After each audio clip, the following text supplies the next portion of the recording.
Caller, I'm looking in my Outlook and a bunch of my emails are missing. Me, okay, I'm looking at your Outlook data file and it's really large. As that file grows larger and larger, the chances for corruption increase. Short term we can scan and repair it. For a long-term fix I recommend archiving old email to reduce the size of that PST file. Remember ... we talk about this about once a year and you say you hate archiving and you never want to do it because you lose emails. Caller, we've never talked about this before.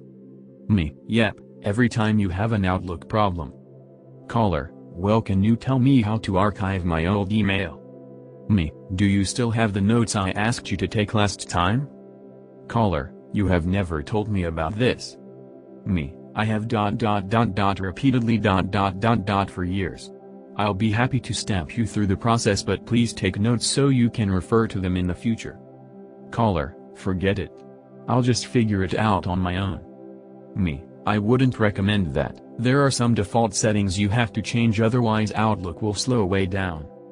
Caller, I'll figure it out. Click. This was back maybe a decade ago. I had just got my start in IT after being out of college and working retail, attempting to get out. I had been able to join a small 5-person firm that was in the middle of a merger with another 5-person firm. As such, our firm IT was taking over the IT of the clients of the other company phone setup. We came into one of Phone Setup's big clients, large manufacturing company in the area that basically everyone in this small town had family working for, Builder Incorporated. I was tasked to work with one of the senior guys in IT to roll out a new avenue for all of the machines at Builder Incorporated.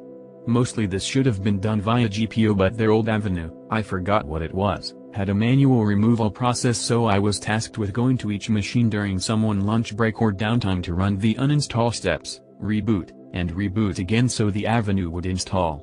All in all, this was going to take a while. However, not even a week in, when we had maybe 25% of the company protected, we get a call about how the new avenue is causing massive slowdowns to all the machines they are installed on. Me, being new to IT, deferred to the senior tech, but didn't think it was ours as full scanning hadn't been enabled. In fact, the only scanning that was done for this test group was nightly from like 8 p.m. Joe, the lead on this rollout, asks me for a list of devices from each division of Builder so he can pull one from each to once again separate into another group. So I did that and asked Joe what he was thinking. Joe let me know that since these are old, even at that time 32-bit machines with 2 GB of RAM and XP installed on them, this was near the great XPEOL, that the machines were just slow to begin with and that the users were blaming it on the avenue to try and not make their bosses look cheap, lazy for not updating their machines in over a decade. I get Joe the list and he makes a new group with some different settings. We wait a week and have a meeting with the client, including one of the shift managers, Hank, who had been yelling the loudest about how the new avenue was making things slow. I don't recall it verbatim, but part of the conversation went like this. Joe, so Hank, how has your machine been running this past week? Hank, fantastic. I told you that new virus software you put on was slowing us down. We need to go back to that old software as it doesn't keep us from slowing down. Joe, are you sure about that? You're absolutely sure that compared to last week everything has been running faster? Hank, yup, it's like night and day, Joe. And #X200B. I don't recall the rest of the meeting, but after Hank left, Joe let the higher-ups know that the only change he did was remove the icon on the taskbar showing the avenue was on and that all other scanning settings were the same. He even brought up the policies he created, and the only difference was the show icon button was unchecked. We did eventually have to upgrade those machines ahead of the XPEOL deadline because of the avenue, but that was down the line and after an upgrade and is another story. I was working tech support for a real estate company. I was seated in my office, server room when I got a knock at the door. It was the boss's assistant. She said she was having a problem. Every time she clicked on a desktop icon, the item opened, and then immediately closed. Then, when she clicked on the start menu, the menu popped up, then closed.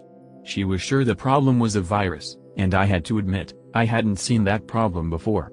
So, I followed her to her office and she showed me her PC. I immediately spotted the problem, First thing we'll need to do is remove the spiral notebook from resting on your keyboard, and most specifically, your escape key. I was temp worker at a government office. I was a clerk, filing forms, mail, etc. But folks soon figured out I knew about computers and I responded much faster than the IT team. The IT team was in another building in another part of the city. One day the admin assistant for the senior director flags me down. My computer is very slow. Can you look at it? Wow, this machine is old. Still running plain old DOS. Early 90s, not unheard of, but every other system in the building was running Windows. I start looking around and find the root directories filled with /TMP files. So I clear them all out and reboot. Zoom, relatively speaking, it boots. She fires up WordPerfect and everything is fine. A couple of weeks later, same thing. This time I stuck around to see her work. Starts WordPerfect, types up a document, prints it, and shuts off the computer. She grabs another set of notes, starts up the computer, types up the document, etc., etc. I try to convince to do saves, to not shut off the computer every time. Nope, that's how she was trained so long ago and she's not going to change. I'd already done time in the trenches of tech support, so I knew arguing with a long-term senior admin assistant was not worth my time. So I created a autoexec.bat file that deleted the TMP files on every startup. She never bugged me again.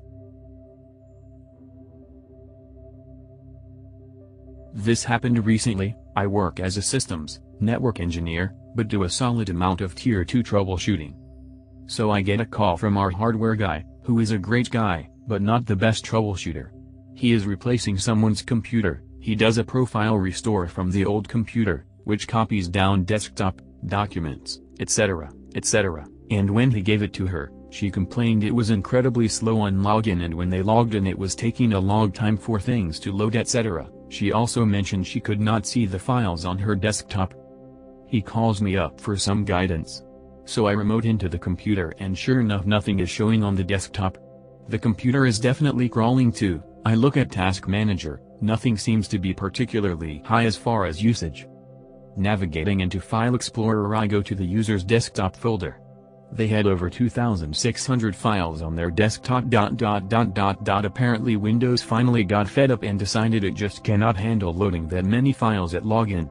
I promptly highlight all the files and put them into a new old desktop folder, then reboot the machine. Of course it logs in like a dream and the remaining 7 folders that I left show up on the desktop.